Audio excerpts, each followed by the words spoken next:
Alexa, does the firmament touch the earth? From Wikipedia.org. The firmament is said to be made of solid ice occupying the space between the earth and the first heaven. Can anyone get through the firmament? From Substack.com. NASA used high-altitude explosives to try and penetrate the firmament, and what they filmed of the operation was the result of their explosives creating massive watery wave propagation above them as they hit the quasi-vitreous dome above the Earth known as the firmament. Alexa, is anyone able to get to space from going through the firmament? No one is able to reach space by going through the firmament. The firmament is considered to be a barrier that has never been penetrated by humans, not even in science fiction or NASA's outer space movies. Thank you. You know, when it comes to flat Earth, it's become abundantly clear that only the ones who research are the ones that figure out the lie of the globe Earth. But the only ones that research are the ones that actually want to know the truth. People who really don't want to know the truth don't want to do the research because they're afraid of what they'll find. So they'll just use petty, weak arguments based on lies. In the comment section in the last video, there was a lot of them. But one last thing before I leave. It's been recorded that we could see Ursa Major, Ursa Minor, as low as the 30th south latitude. And to all the globers, yeah, how is that possible on your globe? But anyways, send this video to somebody, share it, repost it. And if you're not already following me, please follow me somewhere right here. And if you're not following me on Instagram, please give me a follow. And yeah, let's send this to somebody that thinks that we live on a globe, we're spinning, we evolved from monkeys, and dinosaurs are real. And well, I'm gonna get a lot of hate for that one, but peace. I don't know if you guys can see, but the world is actually flat. You can see it right there at end. See that? See it way out there? It's all flat. Except for that. That's not flat.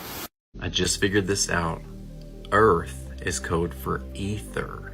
So the Coriolis effect is not the spinning of Earth. The Coriolis effect is the effect the sun has on the ether, which does circulate.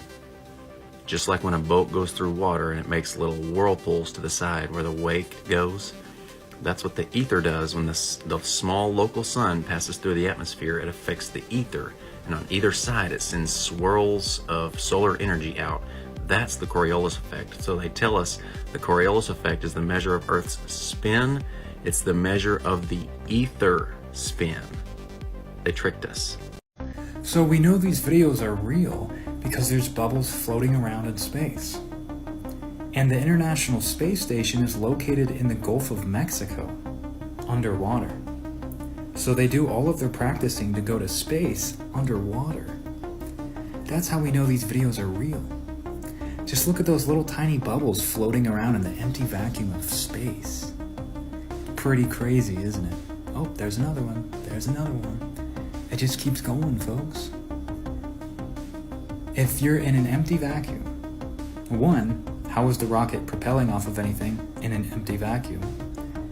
Two, where are the bubbles coming from? Those are air bubbles. So what's outside of the air bubble? Water? I mean, the International Space Station is underwater, so that would make sense, right? Oh, there's another one. Crazy. I mean, a flat earther must have just edited this and thrown it in here. I think that's what happened, to be completely honest. Like I said, folks, it's not like they're underwater. Wink, wink. Like, for the love of Christ. Do you see how many bubbles are in these videos? It's absolutely insane, but I still believe. See this image here? It's the Apollo 11 leaving the moon, okay? So I'm lying down here so you see it better, and sorry because it's a little blurry because it's from 1969. Okay, so it's leaving the moon. Huh? Who took this picture? Ah? Did they leave a cameraman there taking the picture? Option 1. Option 2. Did they leave a tripod taking the picture and then they sent it through Wi-Fi that didn't exist? Option 2. I don't think so. So, they lied to us. They lied to us. This is done in a Hollywood studio. They could not take that picture. Whoever took that picture stayed in the moon forever. The Earth is flat. If y'all want proof the Earth is flat, I just seen one of these neighbors with a sundial, and look at the old text on it. You can see the Roman numerals, and you can see the shadow. So that means that the sun should be behind us since it's leaving a forward shadow. You see? So it's a flat Earth. That platform represents flat Earth, and the shadow represents the sun going around it. So that's why they made sundials back in the day. Everything from back in the day is real and authentic. Real and authentic. Look at the Roman numerals so you can tell time. Sundials are an old way to tell the time, using only the light from the sun. Look at this time lapse that took an entire day to film. The part of the sundial that sticks up, which is called the gnomon, casts a shadow on the face of the sundial.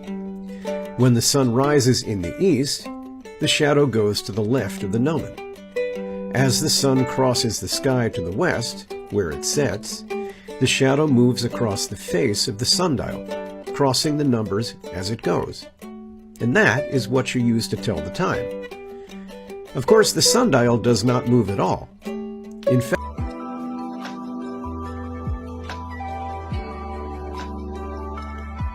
but for those who don't know me, I'm Tippy. I prove the biblical flat earth using the Bible and other lost texts.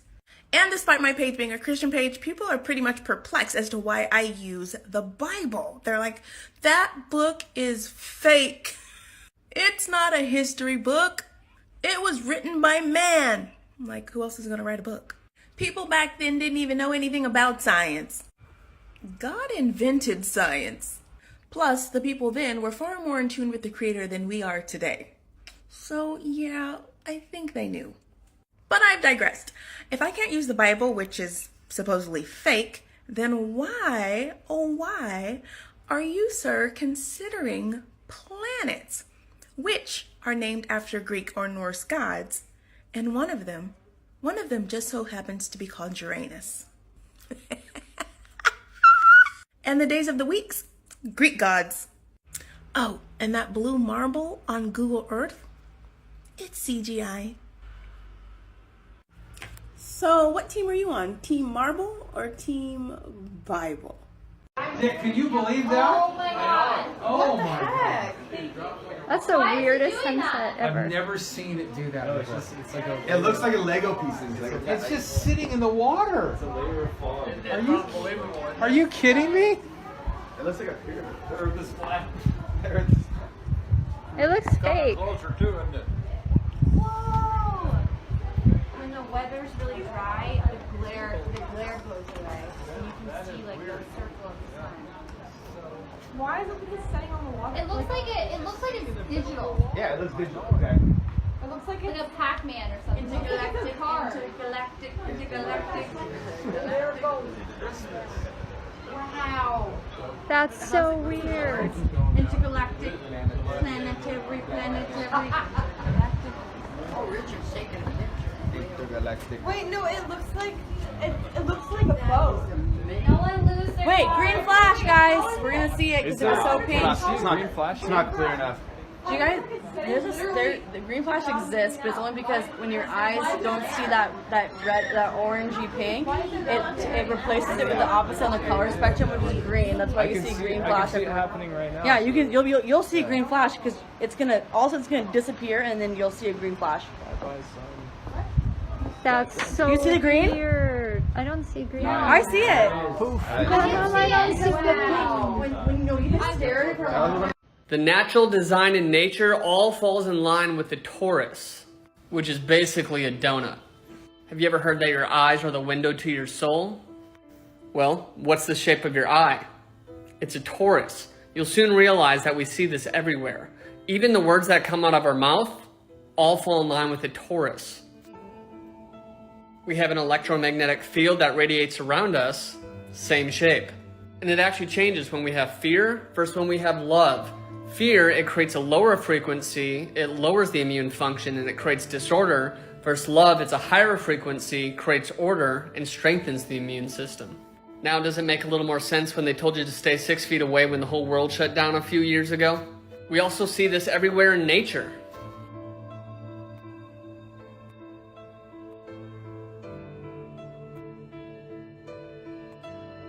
We see this everywhere. Now, if you take a magnet and put it on a device called a ferrocell, it actually shows you what the magnetic field lines look like. For example. Alright, now keep this in mind and check this out. So this right here is the path that the ISS makes over a geocentric Earth, meaning the Earth at the center. Now, if we take those magnetic field lines and we map it over the path of the ISS, it matches perfectly. As if we live in the center of creation, but that's not all. Again, the magnetic field lines versus solar eclipse. The path of the planets with the Earth at the center with these luminaries all moving over the Earth. Everything seems to fall in line with this torus. Even when we map out the position of the Sun using a supercomputer, it falls in line with the torus as well. Magnetic flux data projected on a plane as if there's a vortex in the middle, which again lines up perfectly. So we effectively live between a double donut sandwich on a plane that's in the middle of a double torus. Such as, so we would live on that green plane and we would experience that top torus over the Earth. That's what all observations show us. Yet we're told that we live on a spinning flying space rock that's flying around the sun when we experience the complete opposite of that. But we actually live in the center of creation on a perfectly designed timepiece where the sun tells us the time of the day, the moon tells us the time of the month, and the stars tell us the time of the years. Our Creator is incredible.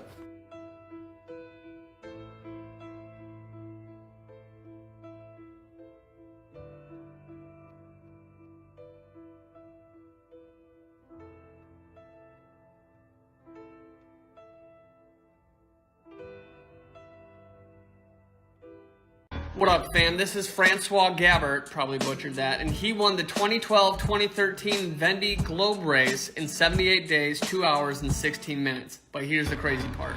Alright, so this is the path that they take, where they navigate around the alleged continent at the bottom of a ball. So if this is the path on a ball, they'd be turning right the entire time.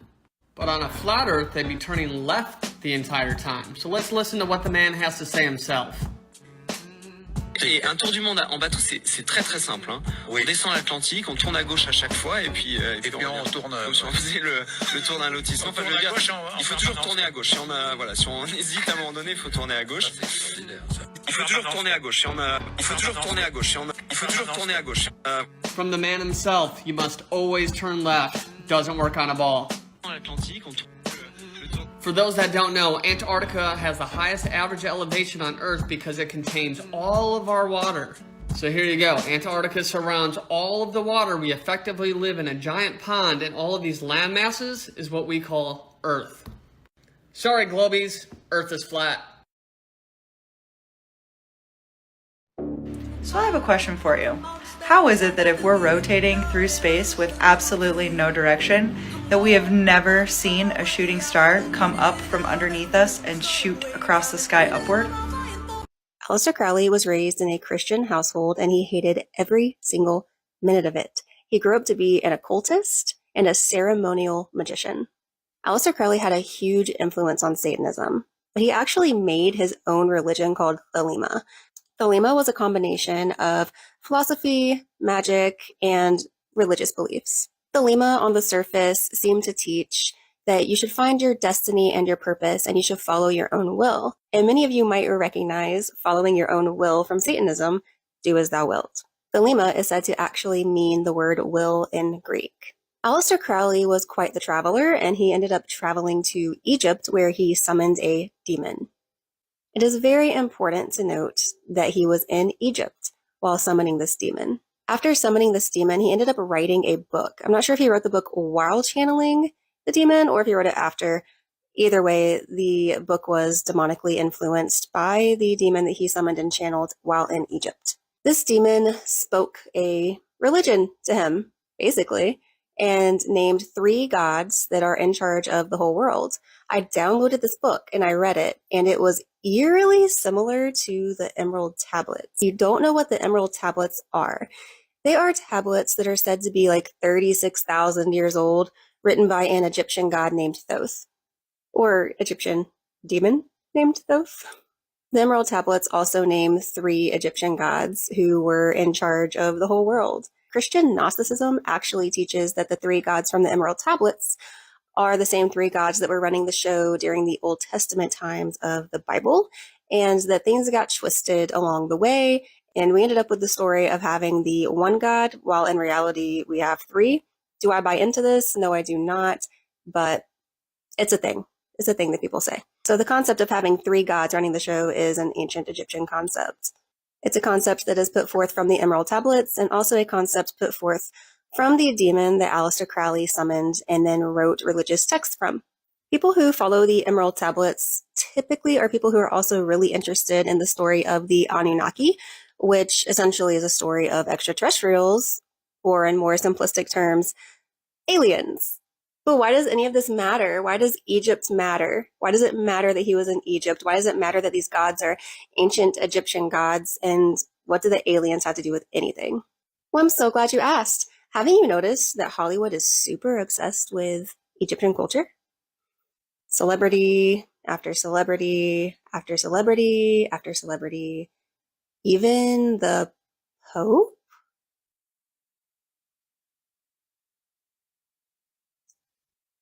And then what about aliens? Why are aliens part of this at all? Well, here is a photo of the demon that Aleister Crowley summoned and channeled. Looks kinda alien? I say all this to say that alien deception is absolutely coming. And these aliens are going to bring back the worship of ancient Egyptian gods, or ancient Egyptian demons.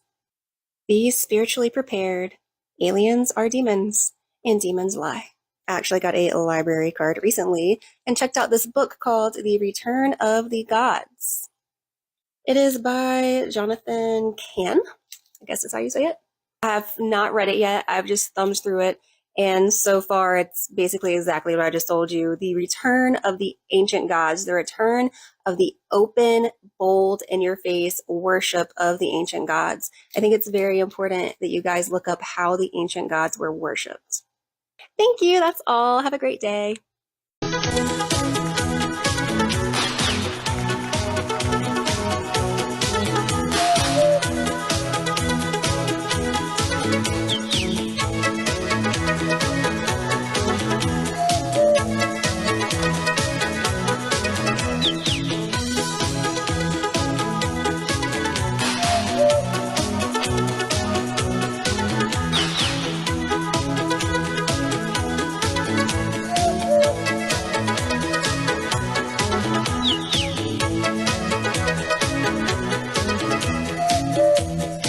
It came in the mail and y'all are opening it with me. Ooh. Smell it. Woo!